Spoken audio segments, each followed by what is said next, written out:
It is very sad to see that we are importing our own root crops.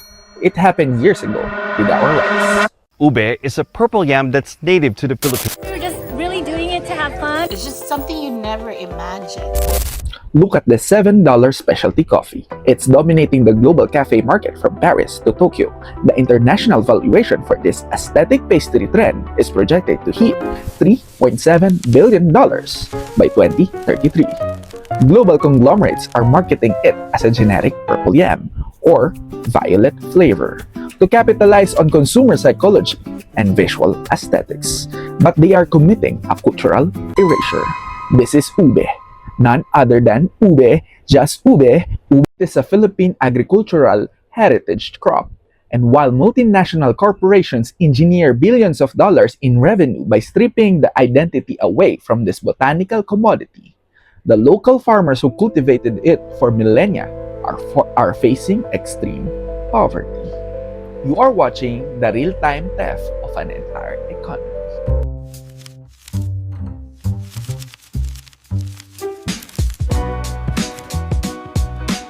Today, I'm going to show you the economic reality of how the global market is gentrifying the Philippines' purple gold. We are going to look at the archaeological proof that this isn't just a trend.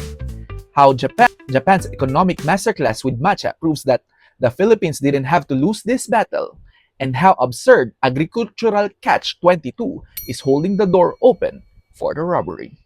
If you have ever bought one of these purple drinks, you are part of this supply chain. Let's look at what it actually is at the bottom of your aesthetic cup. To understand the magnitude of this commodity gentrification, you have to look past the modern bakery. When a brand markets ube simply as pretty food coloring, they're actively erasing millennia of anthropological history. Dioscorea alata, the botanical classification of ube. It's not a modern culinary invention. It is a foundational to human migration. To prove this, we don't look at a cookbook. We look at archaeological stratigraphy.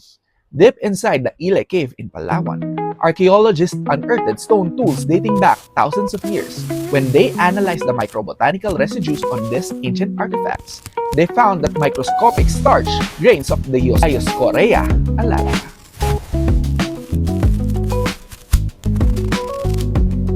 Early human inhabitants of the Philippines archipelago were cultivating and processing this exact tuber deep in antiquity. It was a foundational calorie source during the Austronesian expansion. It is quite literally the root system of Southeast Asian demographic history.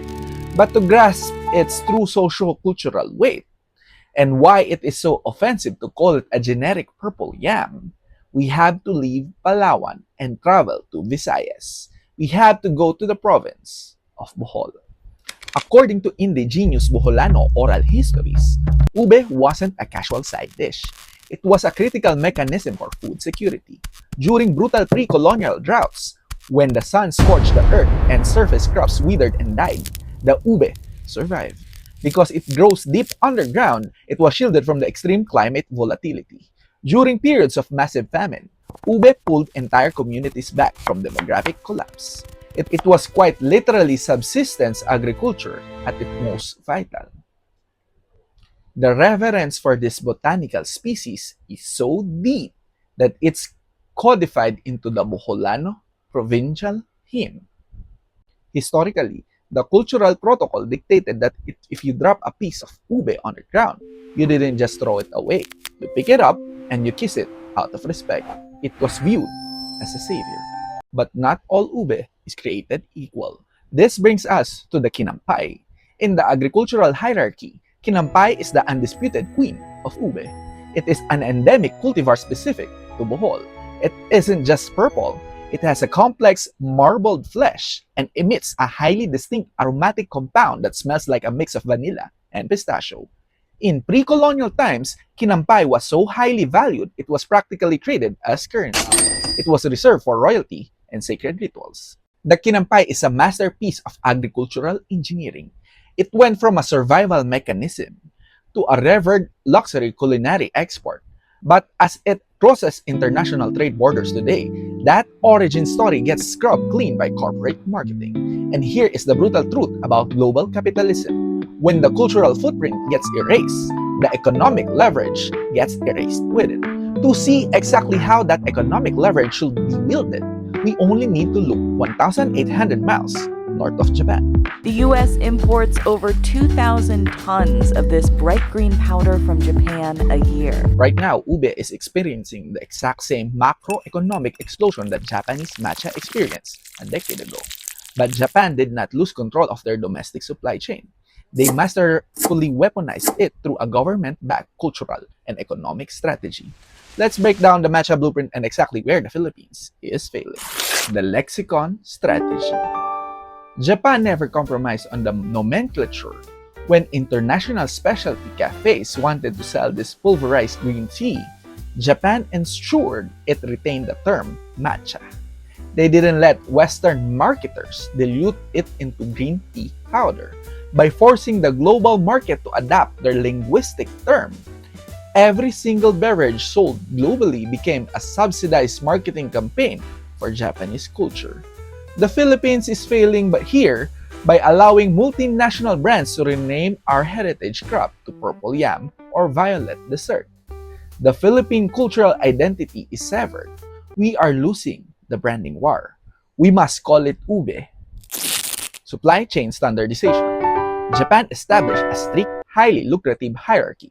They categorized their yield into ceremonial grade for pure drinking and culinary grade for mass baking. This allows their agricultural sector to implement premium pricing models at massive markups. Furthermore, they heavily protect their geographical indications. Matcha from Uji, Kyoto commands a massive premium over generic green tea. The Philippines has zero international quality standardization for Ube. The global market has no idea that premium endemic cultivars like Bohol's Kinampay even exist. The international supply chain just wants the absolute cheapest raw purple materials available, treating a sacred heritage crop like a synthetic food dye. You would assume with the multi-billion-dollar international trend, local agricultural workers in the Philippines are scaling their wealth. The reality is a terrifying macroeconomic paradox. Our export volume has quadrupled, mostly feeding the United States bakery sector, but our actual domestic production is contracting. We dropped from producing over 15,000 metric tons in 2021 down to roughly 14,000 tons recently. How is this mathematically possible when demand is an all-time high? It is a brutal economic catch-22. Global market demand is so aggressive and local poverty is so severe that impoverished farmers are incentivized to liquidate their entire harvest just to meet the baseline cost of living today. But Dioscorea alata requires vegetative propagation. You don't plant a seed to grow ube. You have to physically cut off a percentage of the tuber itself and retain it as a seed stock to replant for the subsequent fiscal year. By liquidating everything to survive today, there is almost zero genetic material left to plant for the next season. We are literally cannibalizing our own agricultural future. We are eating our own seed corn. And the climate volatility to this equation, ube thrives in specific upland topographies.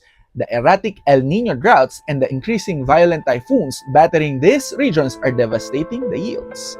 This has resulted in the ultimate macroeconomic irony.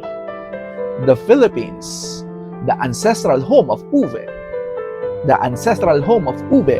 is now actively importing ube from Vietnam just to meet our own local consumption. If your national economy had an endemic crop projected to dominate a 3.7 billion global sector, your fiscal policy would prioritize it, right? You would subsidize the farmers so they wouldn't have to sell their own seed stock. Despite exponential global demand, the Philippines Congress actually decreased the Ube program budget.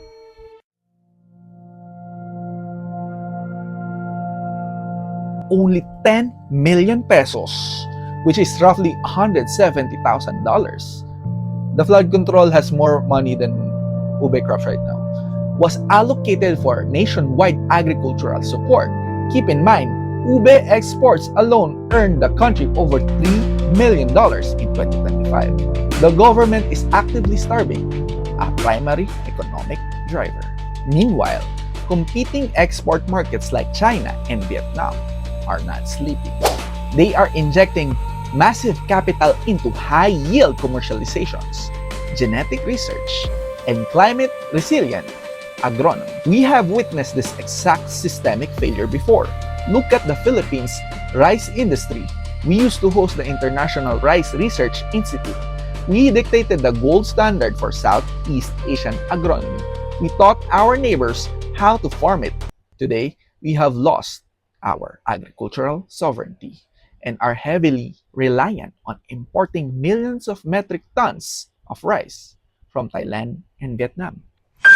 If we don't protect our ube farmers right now, we will become a consumer of our own heritage rather than owning it.